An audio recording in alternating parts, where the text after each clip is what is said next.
بسم الله الرحمن الرحیم. لکه څنګه تاسو ته پاته دی او کسو دی څه تیر شوي څو میاشتو نه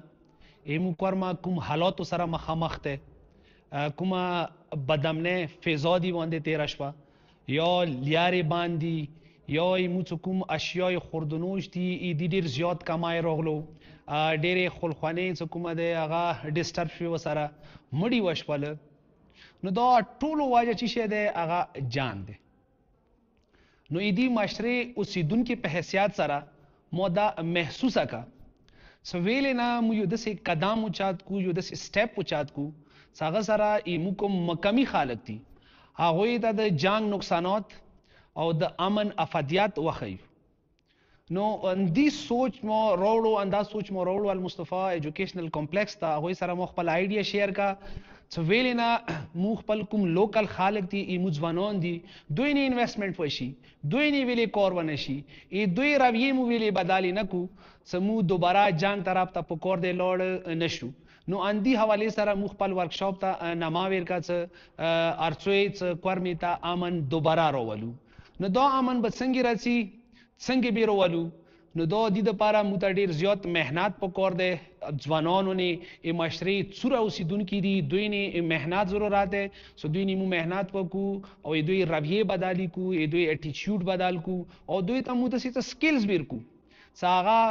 واپس معاشرې ته لاړ شي، خپل علاقو ته لاړ شي، هغوی امن دپاره اواز اوچات کی، امن دپاره خلک سینسیټایز کی او امن دپاره څه نور ضروري څوره لوازمات دي هغه یې وکړي. نو موږ دې ورکشاپ کې کوشش اندا وکړو اول فیز کې څه موږ 13 ښه ځوانان یو ځای کو، هغوی نه مو کار وکړو چې هغه واپس کمیونټي ته لاړ شي، امن دپاره کار وکړي. نو د 15 ورځې تربیتي ورکشاپ کې دوی ته وخیالی شو یو موډیول چې هغه موډیول زنه شروع کیږي، بیا زنه بعد زه وته او بیا مو ټول یو ځای څنګه سره یو کار وکړو چې بیا هغه مو واپس معاشرې ته لاړ شو، پیس بلډ کو. نو دې کې مو شناخت نه خبرې وکړي چې مثلا زه چوک یم، ایما شناخت څنګه جوړ دی، ایما شناخت همیشه یو شی وي که بدلیږي، او بیا اندا شناخت ایمو امن نه څنګه دي اثراتی یا اندی شناخت ایمو جنگ نه څه اثراتی. بیا دینه بعد مو ډایلاګز طرف ته لاړو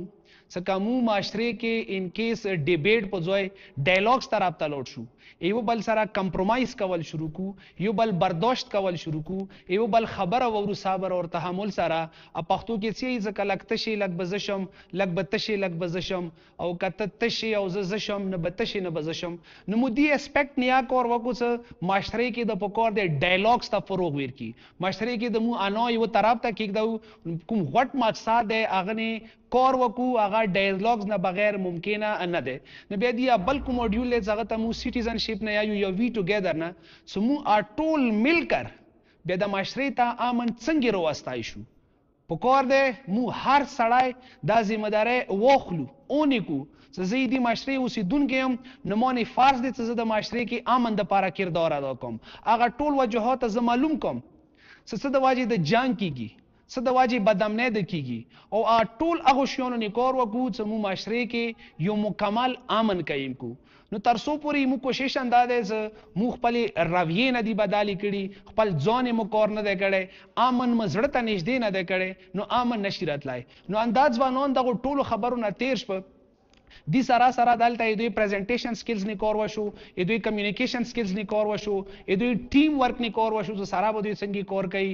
دوی کمیونیکیشن کې کلیریټي راغه، دوی دلته ایډوکیسي سکلز مو دیتا ورکړه. نو دا ټولو شیانو د پوه شوه. دینه بعد به دوی یو سوشل ایکشن پروجیکټ جوړوي چې هغه پروجیکټ دوی واپس 15 ورځې دي نه پاس لاړ شي، هغه پروجیکټ ته به عملي جامه پهنوي او امید ده چې دا اوس یو شروعات دی، دا چنګاري ولګې ده، امید لرو څه امن برسي، چونکې امن د وخت ضرورت دی، صرف د انسانانو نه بلکې د ځناورو، د نباتاتو، د غیر جاندارو ته امن ضرورت دی. والسلام.